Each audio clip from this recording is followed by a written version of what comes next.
1954 saw the vision of Frenchman Paul Barrière become reality, with the first World Cup held in his homeland. But that wasn't the start of the idea. Originally, the idea of a World Cup had been proposed by France in the 1930s, just after the game had been taken to France and expanded into France.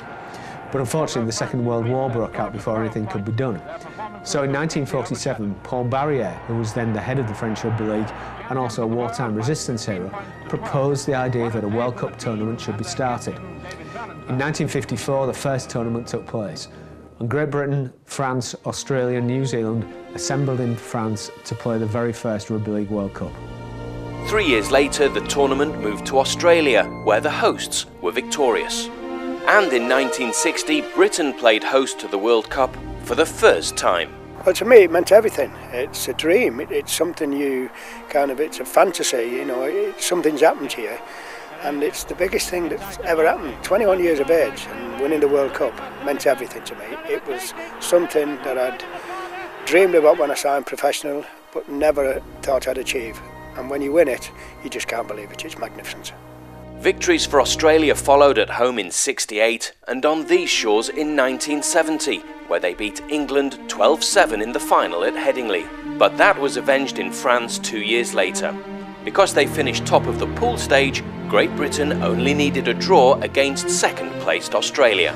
To be fair to the Aussies, they hadn't played for about 2 months, so we did have the upper hand. We thought we might catch them a little bit cold, which we did. And then when we played them in the final at Lyon, we knew that because we'd not lost to any of the sides, we won all our games, that all we had to do was draw, and that's what we did. After extra time, we drew 10-all and we picked up the trophy. Nice feeling, nice feeling.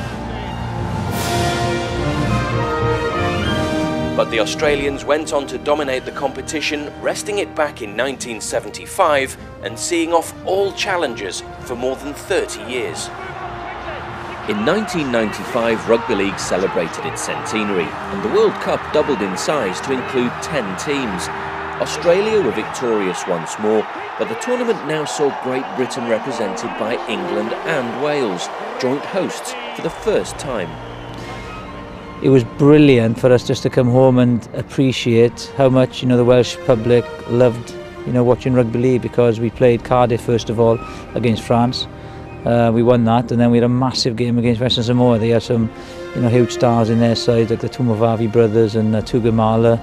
You know, that game, I think, is one of the fondest memories of my playing career. Western Samoa versus Wales at the Vetch. It was an unbelievable atmosphere, and it was a ferocious game that people still talk about now.